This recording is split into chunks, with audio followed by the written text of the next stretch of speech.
Tipo a rainha da Inglaterra, né? Vamos falar lá de Que outro. tem 8 Outro sósias, continente. tá? Então, isso que é incrível, né? Ela está com 300 anos, né? E continua ali, não acontece nada com ela, né? E, assim, a questão do... Quando a gente vê monarquia, que nem na Inglaterra, parece que até, você até citou no momento da nossa conversa essa questão do sangue real, né? Do sangue azul. Então, realmente, pelo que você estudou, isso aí existe mesmo, né? E quando a Existe. gente tem república, democracia, como aqui no Brasil, Estados Unidos, mas vamos falar dos Estados Unidos. Todos os presidentes que entram lá são esses, ou eles são controlados por alguém. Se não é, é controlado. Tá? O George Bush, por exemplo, ele faz parte da Irmandade Caveira e Ossos, né? Que é uma irmandade que foi criada a princípio na Universidade de Yulee, né? Era uma fraternidade de jovens universitários. Né? Mas existe muitos segredos nesse lance de Caveira e Ossos. Por que Caveira e Ossos? Por que usa esse símbolo? Fala que o Trump ele pertence a uma ordem chamada Ordem Laranja, né? Orange, alguma coisa. Por isso que ele deixa a cara dele sempre avermelhada daquele jeito. Então, eu me perdi da cerne da questão. A gente estava falando Da rainha, do sangue real. Sangue líderes, real. do sangue real. Então, o que acontece? Existem ordens de bruxaria extremamente secretas que, para você entrar nela, eles fazem exame de sangue em você. Porque você precisa ter... Sabe a história das midi-chlorianas dos Jedis?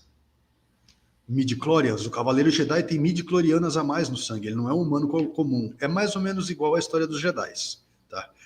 Então existe uma coisa que os hindus chamam de kalas, com K. Os kalas são energias do universo que é possível você colocar dentro de você essa energia.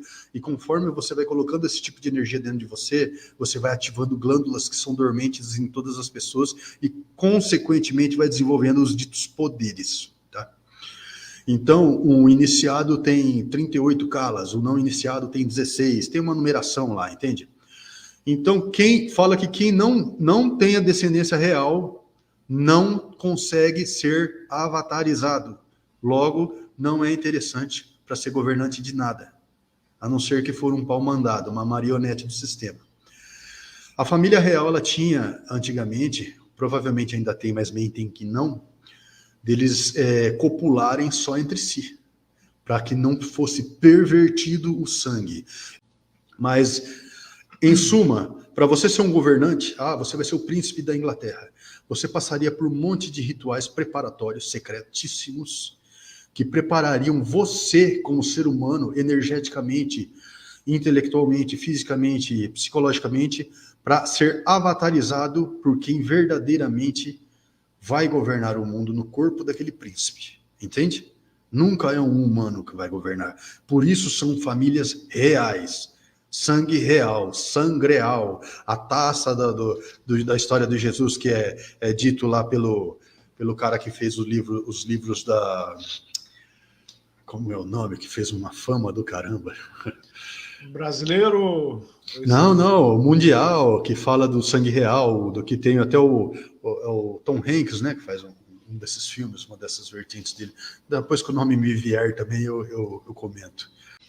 Vamos tocar o barco. Tá, vamos tocar o barco. Então, todos esses grandes líderes mundiais, eles ou são comandados, ou eles são comandantes, uma linhagem diferente.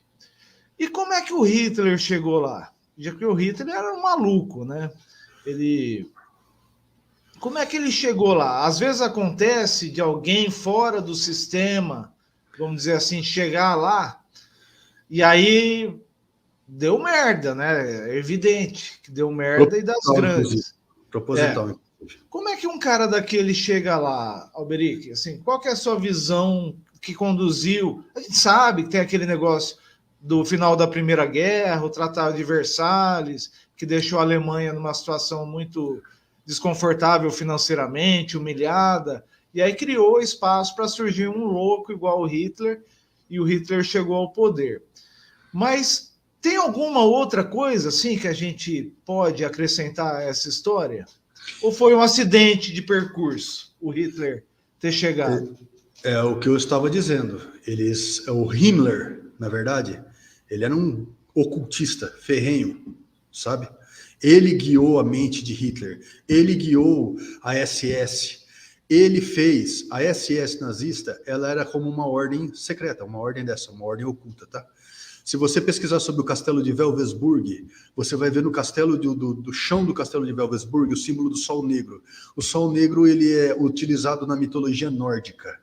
Eles sentavam em 11 oficiais ali, com as pernas cruzadas, e o próprio Hitler, para receber forças desse Sol Negro, o que eu menciono no livro 2 da entrevista com o Mago Negro.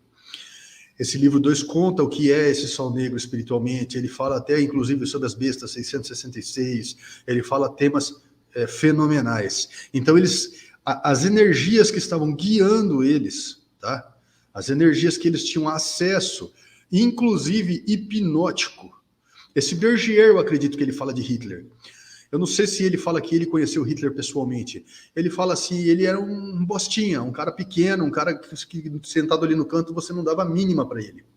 Mas quando ele pegava o microfone e começava a falar, o poder hipnótico que esse cara tinha era tremendo, violentíssimo. Tem pregadores de igrejas evangélicas, que jamais falarei denominações, tá? Que fez artes e tem poder hipnótico desse jeito. Existe transes coletivos que são tão contaminantes quanto o Covid, quanto vírus, quanto bactérias. Ele contamina a psique das pessoas, a personalidade delas, elas se alteram. Isso tudo é um tipo de força mágica. Como é que um homenzinho desse tamanho chega na frente de milhões de pessoas e ele fala com tamanho empenho e tamanho ímpeto a ponto de hipnotizá-las e deixar todo mundo em transe e caminhar rumo a um acidente planetário horrível, horroroso, injustificável? Como um cara sozinho faz isso? O Stan Lee, o criador da Marvel, fala, né? Eu acredito que um homem sozinho possa mudar o mundo.